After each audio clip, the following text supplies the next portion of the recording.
Assalomu alaykum, Migratsiya O'zbekiston ijtimoiy tarmoq obunachilari va kuzatuvchilar. Bugun sizlarga Germaniya haqida xushxabar, yangilik hamda ma'lumotlarni aytib o'taman. Bular nimalardan iborat bo'ladi? Birinchi o'rinda Germaniya haqida ma'lumot, ikkinchi o'rinda Germaniyadan taqdim etilayotgan vakansiyalar, oylik maoshlar, u ishlarga hujjat topshirish uchun qanday dokumentlar kerak bo'lishi, qancha xarajat ketishi va necha oyda Germaniyaga yetib borishingiz mumkin. Mana shular haqida to'liq ma'lumot aytib o'taman. Xo'p, vaqtingizni olmasdan boshlayman. Birinchi o'rinda iqtisodiyotni aytib o'tamiz. Mana shu iqtisodiyot orqali qancha oylik maosh olishingiz, soliqlari qanaqa, qancha daromad ko'rishingiz, qaysi kasb egalariga imkoniyat katta, qaysi ish o'rinlariga talab ko'proq. Mana shular haqida to'liq ma'lumot bilib olasiz. Xo'p, Germaniya iqtisodiyoti jihatidan 3-o'rinda turadi, O'zbekiston esa 60-o'rinni egallaydi.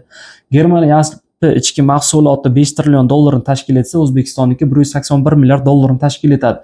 Germaniya asosiy daromadlarini ishlab chiqarish, avtosanoat va kimyo sohasidan oladi. Bular avtosanoat Mercedes, BMW hamda Audi katta kompaniyalari va boshqa firmalari, boshqa avtosanoat zavodlari Germaniyada joylashgan avtomobilni ishlab chiqaradi, butun dunyo va Yevropa bo'yicha eksport qiladi. Xo'p, ishlab chiqarish keladigan bo'lsak, butun dunyoda katta zavodlarda ishlab turadigan robot va texnikalar Germaniyada ishlab chiqariladi va Yevropa, dunyo bo'ylab eksport qilinadi. Kimyo sohasi ham dori-darmonlar ishlab chiqarib eksport qilinadi.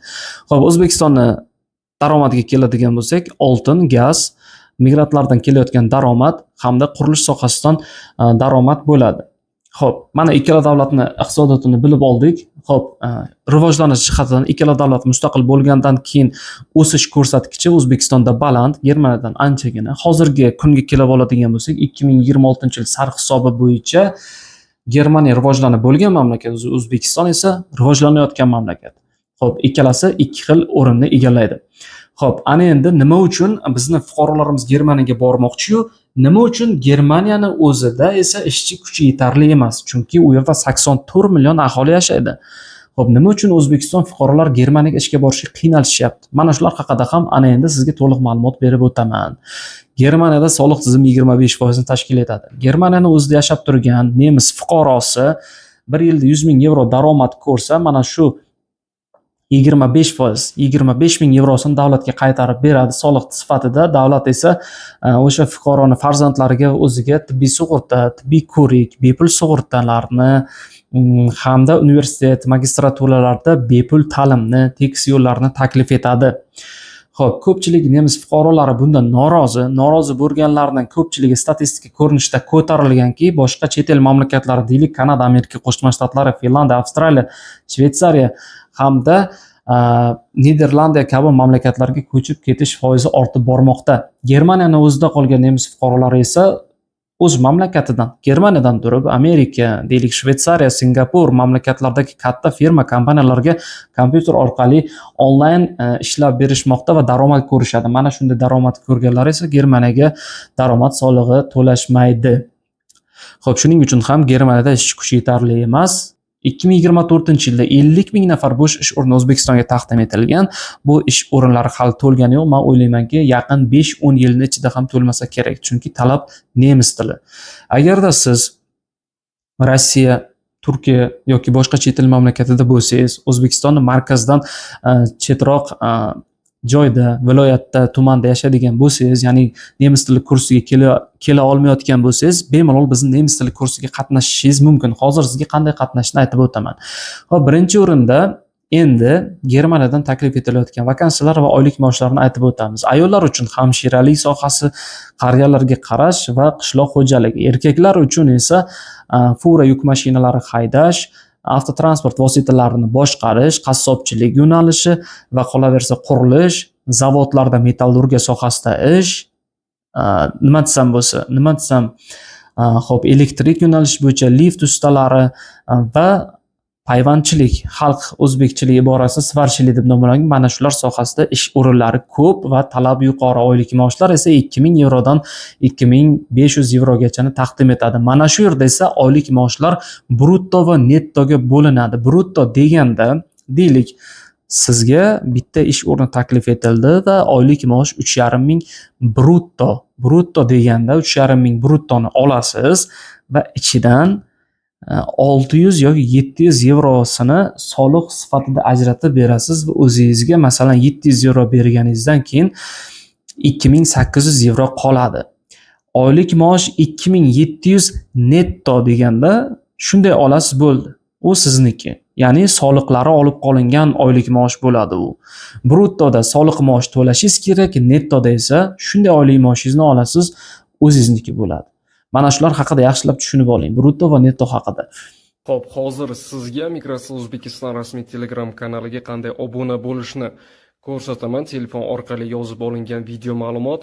Xo'p, hozir plus Telegram, kimda Telegram bo'lsa, mana shu ilovaga kirib olish kerak. Mana shu ilovaga kirganingizdan so'ng bu yerda poisk tugmasini bosasiz, ya'ni o'zbekchada qidiruv, va mana shu yerda katta harflar bilan migratsiya deb yoziladi va bu yerda pastki chiziq O'zbekiston. Xo'p, yozganingizda O'zbekiston migratsiyasi kelib chiqadi. Mana shu Migratsiya O'zbekiston rasmiy Telegram kanalining ustiga bosganingizda bu yerda ishchi vakansiya Germaniya bo'yicha va balki Janubiy Koreya, Kanada, boshqa davlatlar bo'yicha, Birlashgan Arab Amirliklari va dunyo bo'yicha 30 ta davlatga yaqin mamlakatlar ichidan ishchi vakansiyalar taqdim etiladi. Oylik maoshlar, ketish xarajatlari hammasi to'liq aytib o'tilgan. Mana shu bu yerda qoldirilgan havola orqali onlayn ro'yxatdan o'tish havolasiga kirib, ro'yxatdan bemalol o'tishingiz mumkin bo'ladi, agarda sizga qaysidir davlatdagi bo'sh ish o'rni va vakansiya ma'qul kelsa. Ana endi u yerdagi oylik maoshlarni aytdim. Talablarni aytadigan bo'lsam, 20 yoshdan 45 yoshgacha bo'lgan ayol va erkaklar talab etiladi. Jismonan sog'lom bo'lishlari kerak, jinoiy sudlanmagan bo'lishlari kerak. Ma'muriy bo'lsa ham hujjat topshirsa bo'ladi ish o'rinlariga. Ana endi ketadigan xarajat deylik 1800 yevrodan 2500 yevrogacha ketishi mumkin. Sababi avia chiptalarni o'zgarish narxi, borish qaytish bilet chiptalarini olishingiz uchun chiptalar narxi o'zgaradi va ketish xarajatlaringiz ham o'zgaradi. Ana endi kerak bo'ladigan hujjatlari, har qanday ishga hujjat topshirmoqchi bo'lsangiz, chet el mamlakatiga birinchi o'rinda qizil pasportingiz, ikkinchi o'rinda 3x4 surat oq fonda, uchinchi o'rinda qaysi oxirgi ta'lim turini tugatdingiz. Kimdir 11 yillikni, kollejni, litseyni, universitet, magistraturani tugatgan. Kollej o'qidingiz, universitet o'qidingiz, diplomingiz bor, universitetnikini berasiz. Maktab o'qidingiz, bitirdingiz, boshqa hech joyga o'qimadingiz, maktab attestatini hujjat tariqasida topshirasiz oxirgi tugatgan ta'lim turi yo'nalishi bo'yicha. Ana endi to'rtinchisi esa davlat xizmatlar markaziga borib, sudlanmaganlik haqida hujjat olishingiz kerak bo'ladi. Mana shu 4 tala hujjat eng asosiy hujjat, dokument hisoblanadi. Ana endi qayerda sizga birorta chet tilni bilish uchun, masalan, kimdadir sertifikat bor, mana shu sertifikatni ham olasiz va jismonan sog'lomligingizni tasdiqlovchi dokument ham kerak bo'ladi. Shahar markazingizdagi tibbiy klinikaga borasiz, o'zingizni nima desam, tibbiy ko'rikdan o'tkazasiz, tibbiy ko'rik sizni sog'lom deb topadi va hujjat beradi. Mana shu hujjatni ham dokumentlaringiz orasiga qo'shib firmaga topshirasiz va ish beruvchi bilan suhbatga kirasiz. Suhbatdan o'tishingiz bilan sizga viza beriladi. Xarajatini aytdim, qanday hujjatlar kerak bo'lishi, ish sohalari, hammasini aytib o'tdim. Nemis tilini bilishingiz kerakligini ham aytdim. Xo'p, qarang. Agarda chet el mamlakatiga, Germaniyaga ishga bormoqchi bo'lsangiz, nemis tilini o'rganmoqchi bo'lsangiz, mana shu video kommentariyada ism, yoshingiz, familiyangiz, qayerdan yozib qoldirasiz va menga nemis tili kursi kerak deysiz. Va o'sha yozgan kommentariyangizni skrinshot qilib videoga like bosasizda, bizni Telegram kanaliga o'tib, nemis tili kursimiz bor. O'sha yerda murojaat qilish uchun akkaunt ham qoldirganmiz. Akkauntga kirib, skrinshotni jo'natasiz, menga nemis tili kursi havolasini jo'nating deb yozib qoldirasiz. Biz sizga havola jo'natamiz, kirasiz, bepul kurs, hech qanday to'lov olinmaydi.